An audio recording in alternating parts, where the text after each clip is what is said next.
Now we're going to go to our second lecture, and this one is going to be given by somebody we might call the most popular lecturer in this series, because she has spoken at more than a fourth of all the programs that we've had. Dr. Jodi Magness is a speaker that is in a great deal demand in many different places.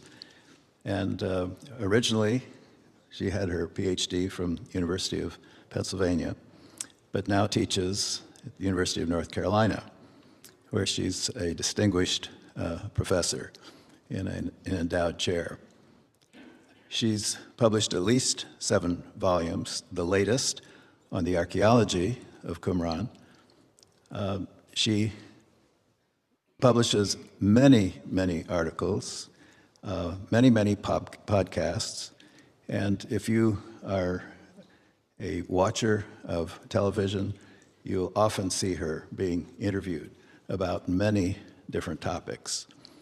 When Doug Clark and I were in administration in ASOR, the American Schools of Oil Research at the time, we had a formal visit to one of her digs at Yotwata, and it was fun to see her in command of her team that was excavating a Roman fortress. She's worked at Masada.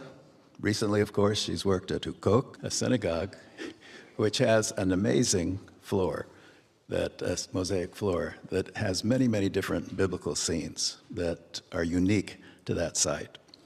So whether she's lecturing, whether she's excavating, whether she is writing, she's an amazing scholar and somebody who's very popular in many different places. I have to add that she's also an amazing cook. I experienced her hospitality in her home at a time when each of her guests had different dietary restrictions. And so she prepared several different meals that were tailor-made to each of us. I'll never forget that, Jodi. So let's go on to hear Jodi Magness. Thank you.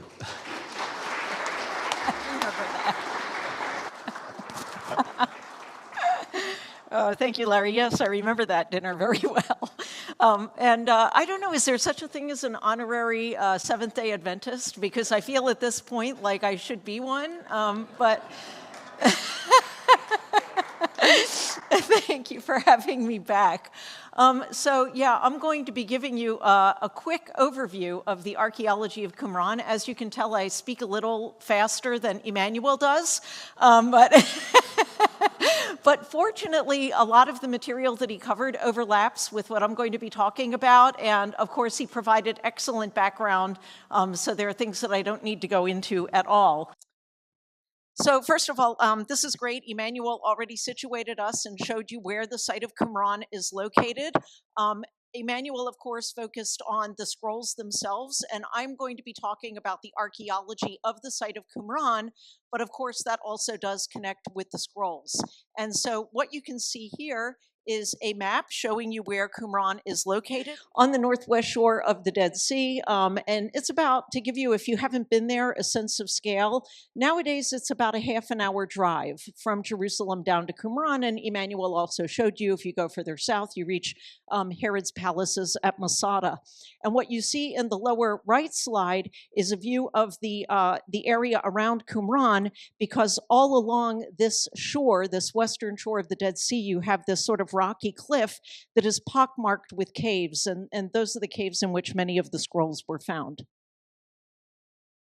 So the first of the Dead Sea Scrolls were discovered apparently in the winter spring of 1946-1947, when reportedly a Bedouin boy wandered into a cave in the vicinity of Qumran.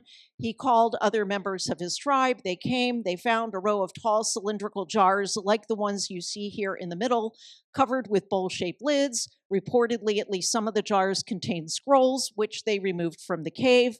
Altogether, reportedly 7 complete or nearly complete scrolls were removed from this cave, which we call Cave 1 at Qumran. And what you see on the left is a view of the entrance to Cave 1.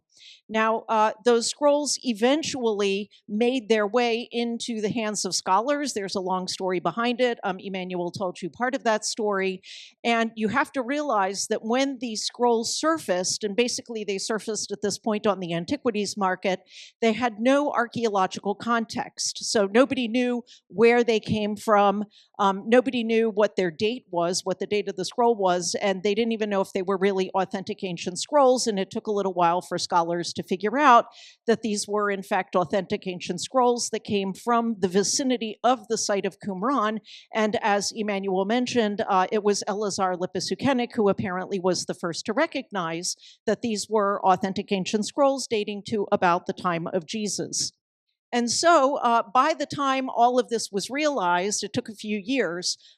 By then, the early 1950s, an archaeological expedition was organized to Qumran to do two things. Number one, to systematically explore all the caves in the area to see if there were more scrolls to be found. And number two, to excavate the site of Qumran, which basically is surrounded by the caves with the scrolls, to excavate the site of Qumran, which was known at that point. It was a small ruin, but nobody really was interested in it or paid attention to it until the scrolls were found in the nearby caves. This expedition to Qumran was organized and led by a French biblical scholar and archaeologist named Roland Deveau, who you see here, who was affiliated with the École Biblique, the French School of Archaeology and Biblical Studies in Jerusalem. And so he led this expedition from 1951 to 1956 with, again, those two goals: to explore the caves, to find more scrolls, and to excavate the site of Qumran. And what you are looking at in the slide on the left is an aerial view of the site of Qumran as it looks now, meaning after its excavation and partial reconstruction. So eventually, scrolls were found in 11 caves in the vicinity of Qumran. I should mention that some of the scrolls caves were found by Bedouins because they continued to look for scrolls, and actually in many ways they had a lot better sense than archaeologists about where to find scrolls. So among the caves that the Bedouin found was Cave 4, which Emmanuel also showed you before. This cave yielded by far the majority of the scroll material. So about half the caves of the 11 caves were found by Bedouin, the other half were found by archaeologists. And as Emmanuel mentioned, these caves yielded mostly fragmentary material belonging to about 1,000 different scrolls. The other component of Deveau's expedition was to excavate the site of Qumran. And you see Qumran located here on a natural terrace overlooking the Dead Sea. And as you look across east to the other side of the Dead Sea, you see the mountains in Jordan today. And what did Deveau find when he excavated the site? He found a settlement that was apparently established somewhere around the year 100 BC, I think actually around 80 BC, but won't go into that in big detail. That means that the site was established during a period in Jewish history that we call the Hasmonean period. The Hasmoneans are the descendants of the Maccabees. They established an independent Jewish kingdom in the land of Israel that existed from roughly the middle of the 2nd century BC until it was annexed by the Romans in the middle of the 1st century BC. So the settlement was established when the country was under the rule of this independent Jewish dynasty, the Hasmonean dynasty. It was then inhabited through the period when the Romans come in and take over the country. They annex the Hasmonean kingdom to Rome. It was occupied through the reign of Herod the Great, who ruled Judea as client king on behalf of the Romans. During the reign of Herod, there was an earthquake that destroyed the settlement, an earthquake in the year 31 BC. We're going to see evidence of that earthquake, evidence of the earthquake damage as I show you around the site. And then the site continued to be occupied through the 1st century AD until it was destroyed in the year 68 AD at the time of the first Jewish revolt against the Romans. So in terms of the chronological framework, what we're going to be looking at is a settlement that dates to the 1st century BC and 1st century AD up until the year 68 AD. That's our chronological parameters. So this is the plan of Qumran, the buildings that DeVoe excavated. We usually and conventionally refer to it as a settlement. That's actually not a really accurate way to describe it, as I'll mention in a minute, but it's a settlement that is characterized by many weird things. So one of the weird things about it is, as you're going to see in a minute, is it's very small in size, it's very compact, it's very unimpressive looking. But one of the weirdest things about this site, and what makes it not a settlement, is that it contains no private houses. There are no private dwellings, so it's not a town, it's not a village, it's certainly not a city. Instead, all of the rooms in this quote-unquote settlement were used either for communal purposes, like communal dining rooms, or as workshops, but there are no private houses. And so that leads to the question, well, if there are no private houses, where did the people who use this place, where did they sleep, right? Where did they live? And there is a lot of controversy. By the way, there's controversy about every single thing that comes out of my mouth, but I hope I'm presenting more or less the majority view. And so where did they live? Where did they sleep? Again, it depends on who you follow. There are a few rooms in the settlement, and I'm going to use the term settlement because there's really not a better one unless I keep calling it a site. But anyway, there are a few rooms in the settlement that originally had 2 stories, were 2 stories high, and it's possible that some of those were used as sleeping quarters. So if you think that all the members of this community lived, meaning slept, only inside the settlement, you would have to estimate a very small population because there's just not that much room. And so you would have to estimate a population of maybe 10 to 15 people.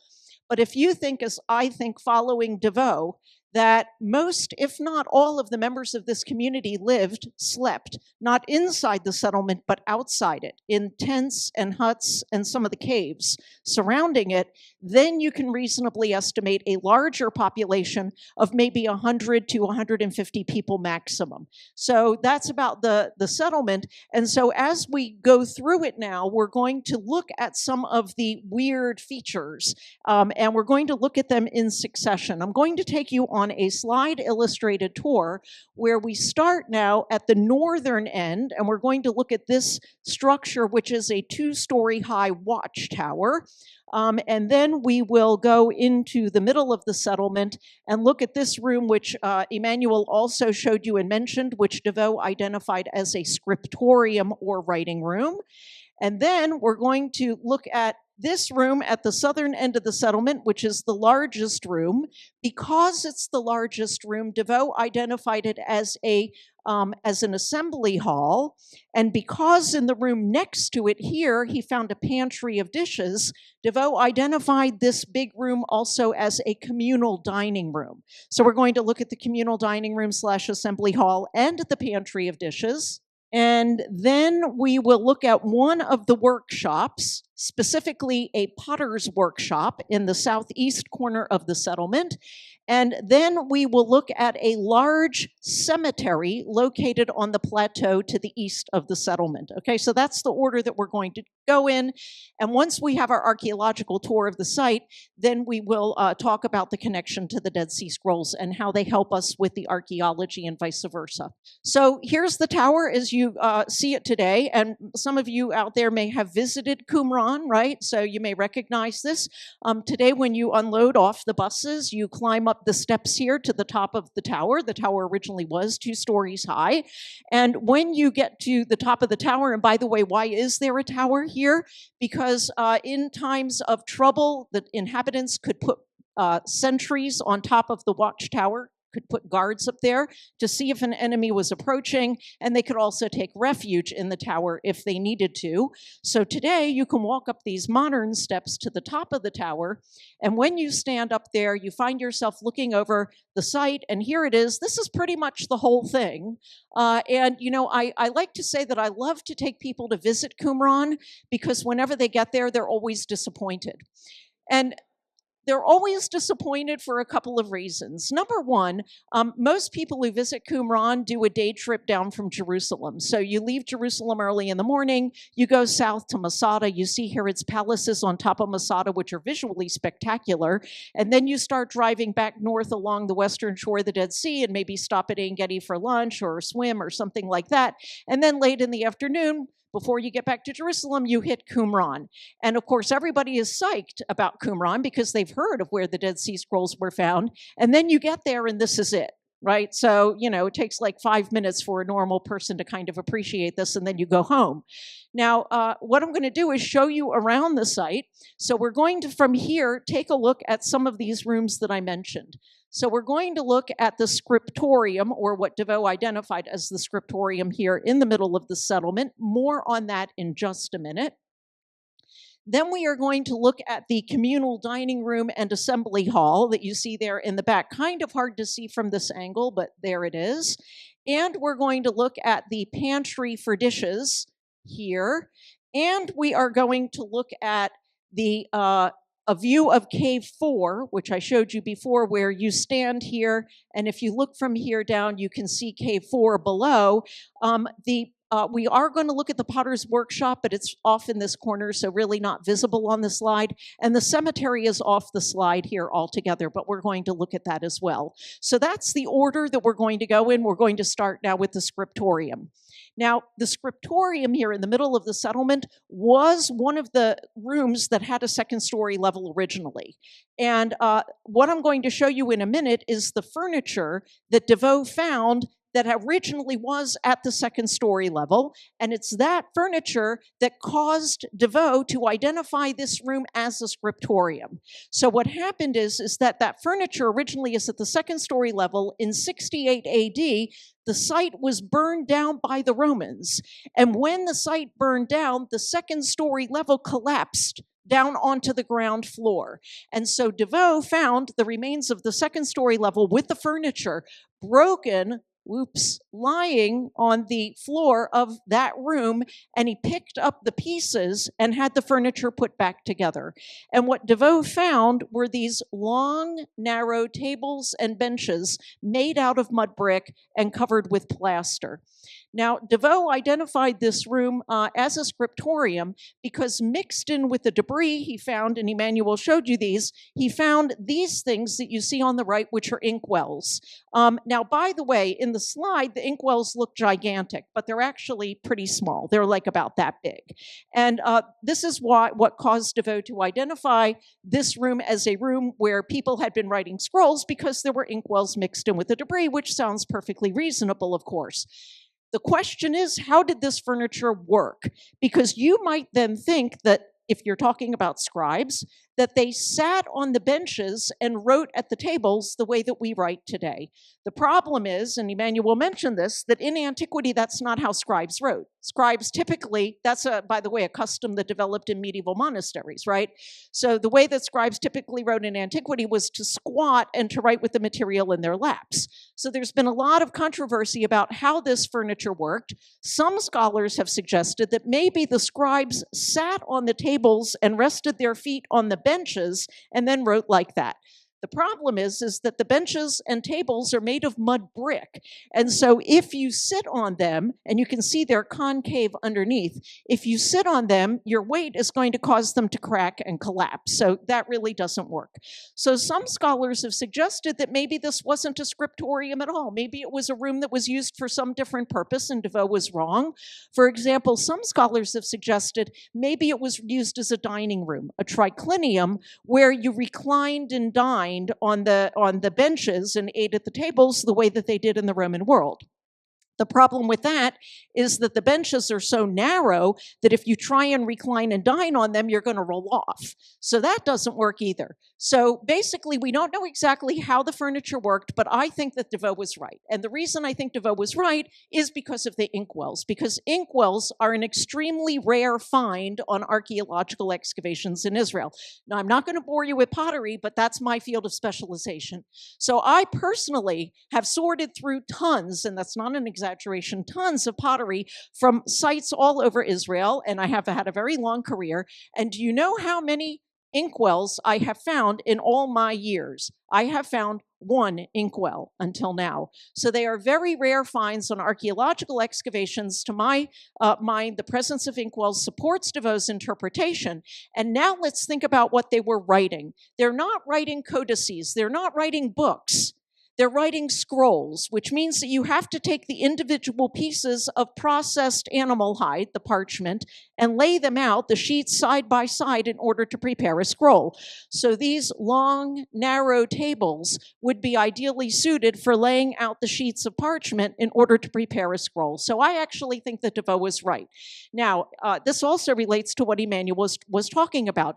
Even if DeVoe was right, and I think he was right, that does not mean by far that all the Dead Sea Scrolls, or even most of the Dead Sea Scrolls, were written or copied at Qumran. We know they were not, because definitely many of the scrolls antedate the establishment of the settlement, meaning that they were written before the settlement was established. So there's no doubt that many of the scrolls were actually brought to Qumran from elsewhere. And back in the 1980s, a very litigious scholar, whose name I will not mention, published a book called Who Wrote the Dead Sea Scrolls? And I hate that question. I hate the question, who wrote the Dead Sea Scrolls? Why? Because that question does not distinguish between who composed or authored a work versus who wrote the actual copy that you are looking at. Right? So when we talk again about the Dead Sea Scrolls that are found at Qumran, it's necessary to distinguish between works that were not composed either at Qumran or by members of the sect that lived at Qumran versus copies that may have been written or copied at Qumran. You see, you have to make that distinction. This is the dining room on the right as it looks today, the largest room in the settlement, which DeVoe identified again as a communal dining room and assembly hall. And then opening off of it, you see this pantry for dishes as it looks today. But I want to show you what it looked like in the time when DeVoe excavated the site. Here we are looking at it from above. One of the reasons why DeVoe identified that big room as a communal dining room is because in this room opening off of it, he found a store of dishes with over 1,000 dining dishes, which were neatly stacked one on top of the other. Here you are looking at it from above, and here we are looking at it at the time of the excavations. And I want you to notice a couple of interesting things about the dishes. So first of all, can you see that all the dishes are lying neatly stacked in piles but broken on the floor? Here's some evidence of the earthquake of 31. Originally, those dishes were stored on wooden shelves lining the walls of the room, but and it's interesting, in North Carolina, they don't appreciate this, but you're in California, you appreciate it, right? So when the earthquake hit, what happened? The shelves and they fell onto the floor with all the dishes, and the dishes broke, and because the dishes couldn't be put back together again, you can see it actually here, they walled off that side of the room and just left it like that, and that's how the archaeologists found it. The second thing that you can see about the dishes is that they're all open shapes, meaning cups, plates, bowls. We don't have storage jars. We don't have cooking pots. So this is basically your table service, right? These are the dishes that you set your table to dine off of. The presence of over 1,000 dining dishes in the pantry suggested to DeVoe that the room next to it must have been used as a communal dining room. Now, one of the most inexplicable, weirdest phenomena at Qumran are the animal bone deposits. In the open air areas outside the buildings, DeVoe found deposits of animal bones. Here they are undergoing excavation. Now, let me describe these and then I'll try and interpret them for you. So what DeVoe found was as follows. He found bones belonging to animals. All of the animals are kosher species, meaning species that biblical law permits you to eat. Basically, what they found were sheep, cow, goat. Interestingly, no poultry, even though that's kosher. But as I explained to my students in North Carolina, no pigs, so there's no barbecue at Qumran. And it was clear that from the analysis of some of these bones, that the animals had been slaughtered, butchered, the meat had been cut into chunks, the chunks of meat had been boiled or roasted, the meat had been eaten off of the bones, and then the bones were taken and placed on top of the ground, not buried, as often some scholars say mistakenly, placed on top of the ground and either covered with pieces of broken pottery or placed inside pots. And so here I'm going to show you an example of an animal bone deposit in a cooking pot. And here are some others that were deposited with pottery. So there's been a lot of questions about what these animal bone deposits are. I believe that there are two reasonable explanations, which is to say that there are other explanations that are not reasonable. So the two reasonable explanations, the majority view on this, including DeVoe, and by the way, including me until, I don't know, somewhere within 10 years ago or so, was that what we have here are the remains of special ritual meals that were eaten by members of the community that lived at Qumran. So they would have special ritual meals, and then they would take the remains of those meals and they would deposit them in that way. And again, that's something that I also believe for a long time. And if you look at the first edition of my book on Qumran and the Dead Sea Scrolls, you'll see that's what I have there. I have now changed my mind about that. So what are the problems with that explanation? So the problem with that explanation is that it lacks explanatory power. It doesn't tell us why they deposited the bones in that way. Now, one of the things that we as archaeologists do is when we dig up something and we find something, we look for parallels. Where else have we found something like this? Well, it turns out that there are no other settlements, meaning no villages, no towns, no cities where we have this phenomenon. Qumran is the only place. That's why it was such a weird phenomenon, right? So how do we explain it? So, okay, so maybe remains of special ritual meals, but why would they be doing that? I think now, the reason I've changed my mind to what has actually been around, but as a minority view, what I think now is that these are the remains of actual animal sacrifices. And the reason I think that is because I am convinced that we were looking for parallels in the wrong places. We were thinking of Qumran as a settlement, so we were looking at other settlements for parallels. There are no other parallels in settlements. You know where there are parallels? At sites that have temples and sanctuaries. The sites of ancient sanctuaries and temples, the grounds of those sanctuaries are filled with deposits of animal bones mixed with ash, mixed with pottery that are exactly analogous to what we have at Qumran, filled with them. And it doesn't matter whether they're pagan or Roman or Greek or ancient Near Eastern or Samaritan or Israelite or whatever. It's all the same. And so I am convinced now, I think the archaeological evidence is unequivocal that the members of this community were actually offering animal sacrifices. This has been extremely controversial. Many of my really very esteemed colleagues don't agree with me. And they don't agree with me because if we have here members of a Jewish sect, and yes, I do think they are Essenes, then it means that they would be offering animal sacrifices here at Qumran, not very far from Jerusalem, in the very same period when the temple stood on the Temple Mount in Jerusalem, right? So that is the sort of core of the controversy. I don't have time to go into it more, but we can talk about that maybe in the question and answers if we can come back to that. So this is the Potter's Workshop. What you see here is one of the kilns in the Potter's Workshop. That's what you see on the left. And the existence of a Potter's Workshop at Qumran is really interesting because, for one thing, it helps explain why we have certain types of pottery at Qumran that are found pretty much only there. Again, what we as archaeologists do is when we find something, where else has something like this been found? And in terms of types of pottery, there are some types of pottery that are pretty much only found at Qumran and nowhere else. And one of those is the tall cylindrical jars with the bowl-shaped lids that you see here, for example, in the slide on the right, which are found at the site and also found in the caves with the scrolls, but really for all intents and purposes are found nowhere else. So the presence of a Potter's Workshop explains, well, okay, so we have peculiar types of pottery because they were manufacturing pottery for their own needs. And by the way, not an obvious place to be manufacturing pottery. Qumran is not an ideal place. It lacks the water resources that you need. It lacks the fuel resources that you need. I mean, you really have to be determined if you want to produce pottery at a place like Qumran. It's definitely not an obvious candidate for a place to be manufacturing pottery.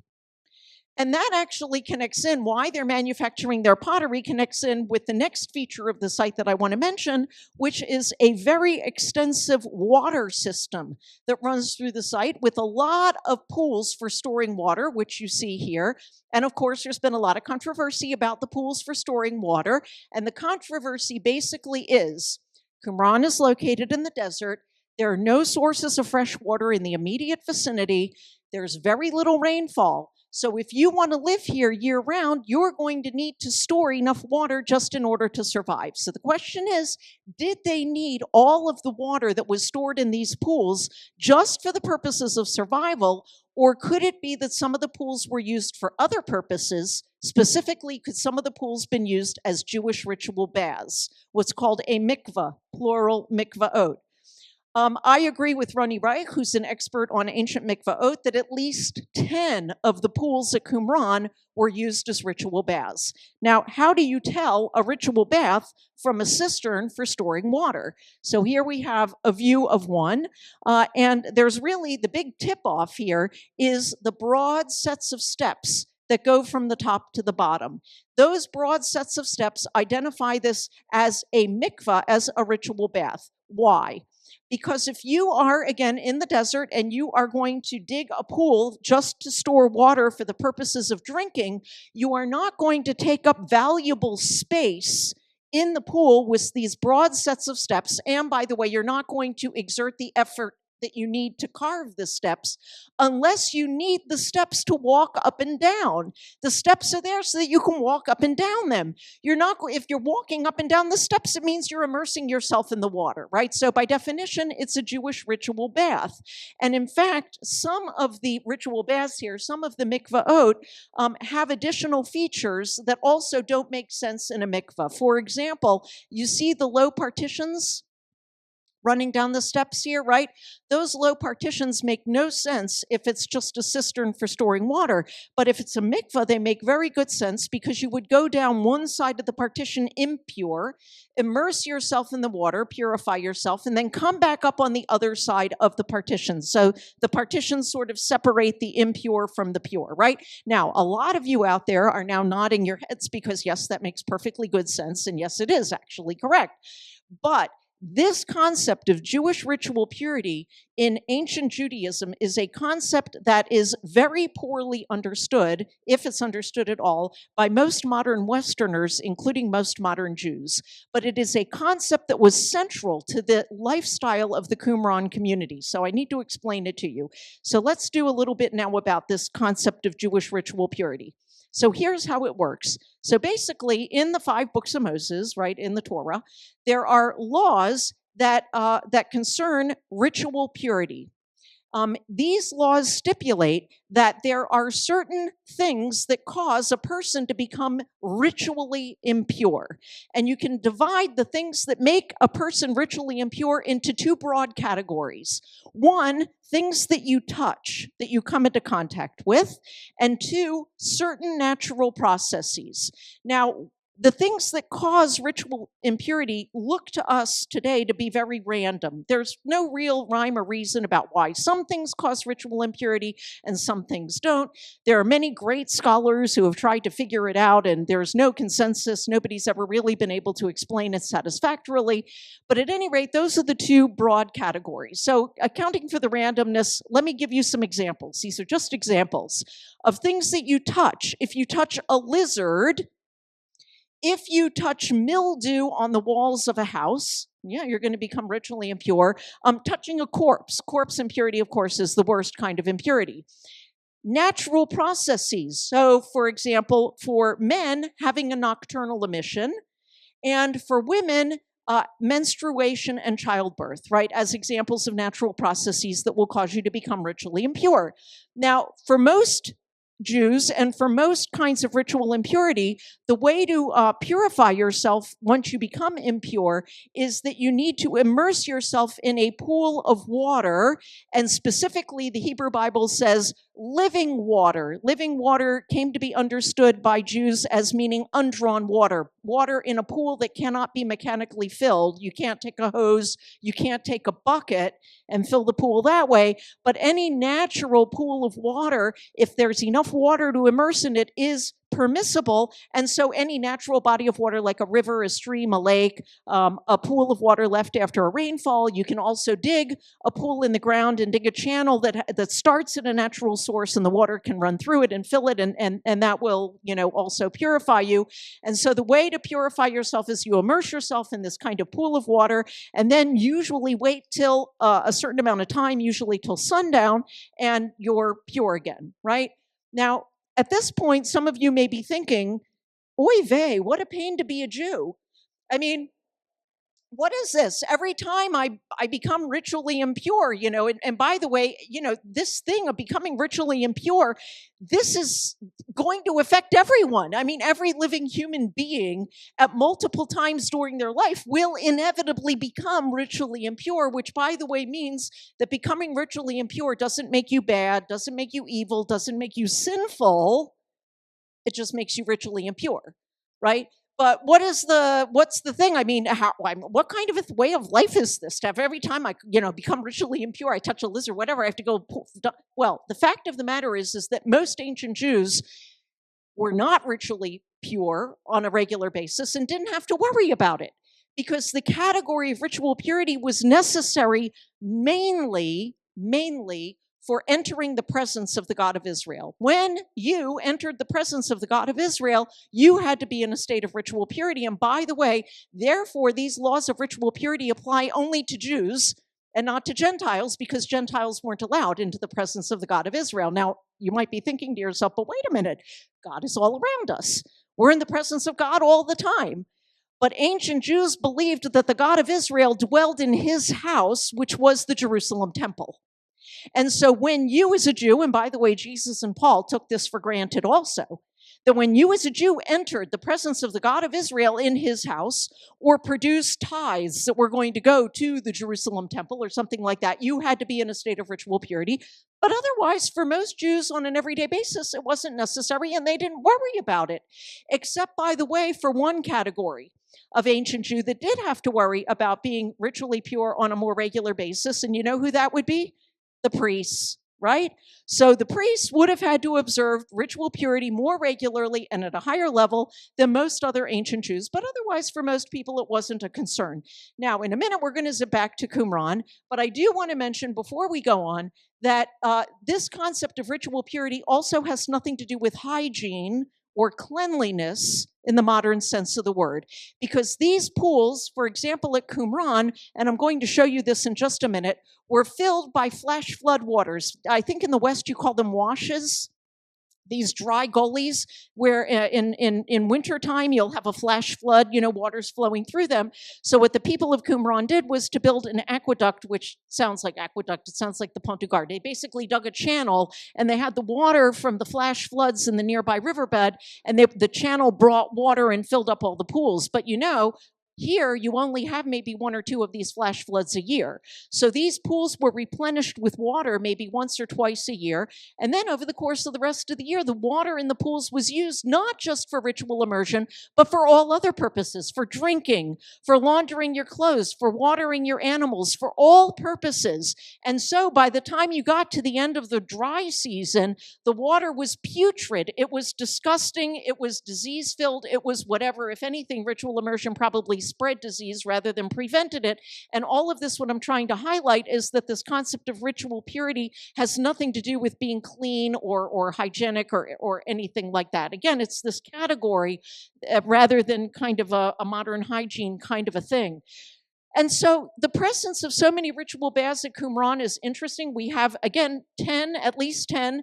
They're large ritual baths, so that's a large number, and large sizes relative to the size of the community, which was relatively small. And so that suggests it's really a very clear archaeological expression of the concern that they had for maintaining a very high level of ritual purity, much higher than most other Jews at that time. And this actually is an expression of the fact that the members of this sect, and they were a Jewish sect, and I agree that they were Essenes, members of the Essene sect, it reflects the fact that they considered themselves to be their community to be sort of a substitute temple, or maybe, I think actually more accurately, a desert tabernacle. They constituted themselves as kind of a substitute temple or desert tabernacle in exile, and every full member of this sect lived his everyday life as if he was a priest serving in that tabernacle or temple in the presence of God, and therefore required this very high level of Jewish ritual purity. Hopefully I'll have time to go more into that in just a minute, but before we go on, I wanted to show you another thing. You can see here that there is a crack running down the middle of the steps and that the left-hand side of the steps have fallen. There's some of the earthquake damage also that I talked about, right? So when the earthquake hit, you have an earthquake crack that goes right through part of the site.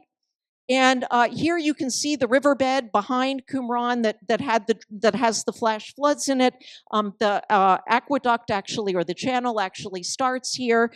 You can still walk back to that riverbed today. I just wanted to show you a couple of pictures of what these flash floods look like. Again, maybe here in the west as opposed to us in the east, you can appreciate this phenomenon more. And so today you can still walk back and follow the line of the channel, and at some point it hits a cliff and they cut a tunnel through the bedrock here. You can still walk through it today. And when you crawl through that tunnel and you come out the other end, you're still following the line of the channel. And when you look ahead of you, you can see a dry waterfall, which, you can see a dry waterfall, and at the base of the waterfall originally was a dam, and of course in the time of a flash flood the water flowed through here, and then it would have risen behind the dam's washed out, and it would have gone through the channel, and then you can still follow the line of the channel out to the site, and it just connected all the pools, and all the pools would have been filled with water. So you only needed one flash flood to fill up all the pools.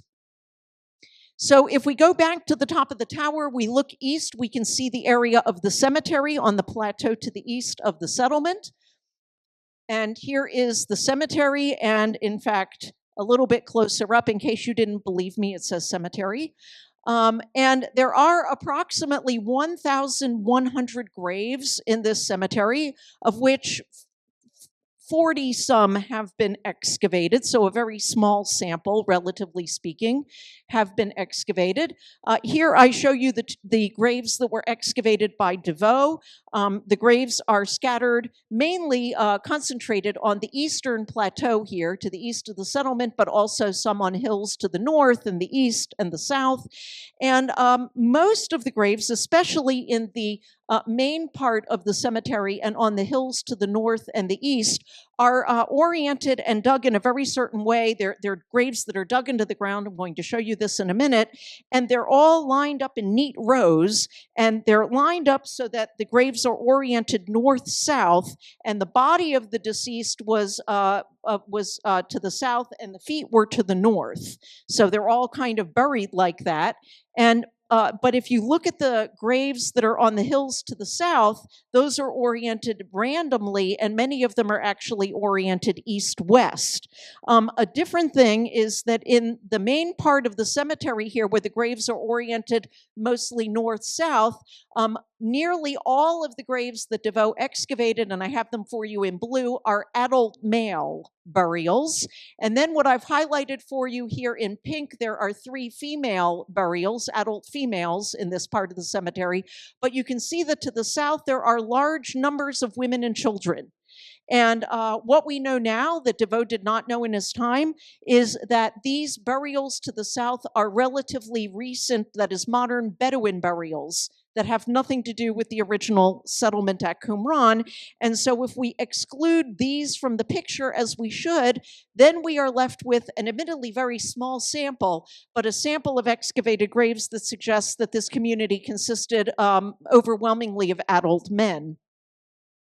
This is just to show you what a grave would have looked like, a typical grave. They're dug into the ground 6 feet deep, and the body was wrapped in a shroud, sometimes placed in a wooden coffin. There's remains of a wooden coffin here, and then laid at the base of the trench, and that was sealed off with mud bricks or stone slabs, and then it was filled back in with dirt, and then a pile of stones was erected over the grave, and you would have some very crude headstones marking the site of the head and the feet at either end of the grave.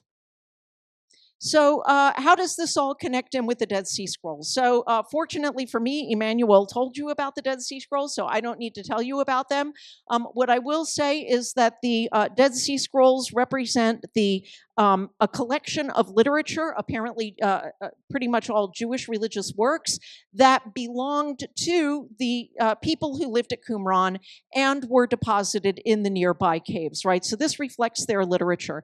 And it as Emmanuel emphasized, shows a really great interest in the books of the Hebrew Bible and in various genres connected with the books of the Hebrew Bible, whether they're rewritings of the books of the Hebrew Bible or interpretations or works that were never included in the canons of the Jewish or Protestant or Catholic canons of sacred scripture.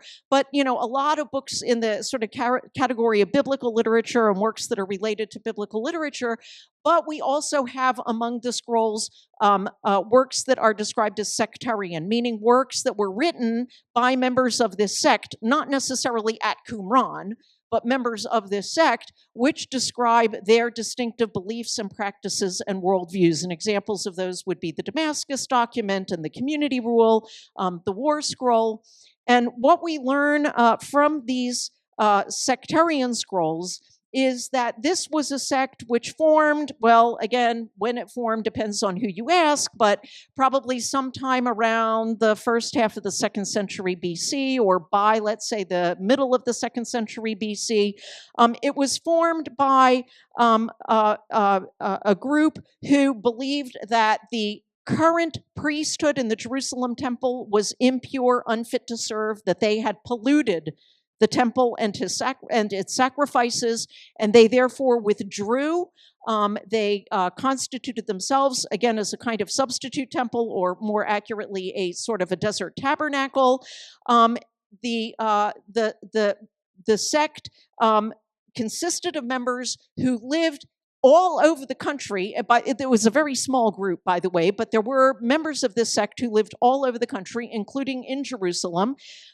Some members of this sect practiced desert separatism, meaning they went to live apart in the desert. Qumran is one such community. Whether there were any others, we do not know, because no archaeological remains have ever been found that we can identify anywhere else connected with members of this sect. They had a very strict process of initiation, which lasted for 2 to 3 years. So you had to apply for membership and undergo some very rigorous testing in order to be admitted as a full member. And finally, if you were admitted as a full member at the end, you then basically adopted the lifestyle of a priestly lifestyle, but even stricter than a regular priestly lifestyle, because in many ways their interpretation of biblical law was stricter than the usual interpretation of biblical law. Now, I'm skipping over huge amounts of material, but I know that you're going to hear a lot of the stuff that I'm skipping from other speakers, so I don't need to go into it. But I want to cut to the chase, and that is, why would anybody choose to join a sect like this? It's a very unappealing, unattractive lifestyle to have to sort of observe that level of Jewish ritual purity, to kind of separate yourself in the way that they did from others. Why would you do that? The bottom line is because this was an apocalyptic sect that believed that the end of days was either at hand or already underway. I think they thought it was already underway, and they believed that they were the ones who were going to be saved. They called themselves the sons of light. Everybody else was the sons of darkness. They believed in predeterminism. Everything is preordained by God, including the outcome of this war. And of course, at the end of this war, which they anticipated would be 40 years long, you would have then victory of the sons of light and the establishment of God's kingdom on earth. So who is, I keep saying the sect, who are they? Again, many scholars, including myself, identify them with the Essenes. Now, the problematic thing here is that the Essenes are not mentioned, at least not, I'm out of time, but okay, 5 minutes, give me 5 minutes. So, who exactly are the Essenes? The Essenes are not mentioned in the Dead Sea Scrolls, at least not by that name. Instead, we learn about the Essenes from contemporary authors, meaning men, male authors, who lived in this period at the time of Qumran and who describe a Jewish sect with beliefs and practices that sound very similar to what we read about in the Dead Sea Scrolls. And these authors are Flavius Josephus, the 1st century AD Jewish historian, Philo Judaeus, the Jewish philosopher from Alexandria in Egypt, late 1st century BC into the 1st century AD, and Pliny the Elder, the same Pliny who died when Mount Vesuvius erupted in 79.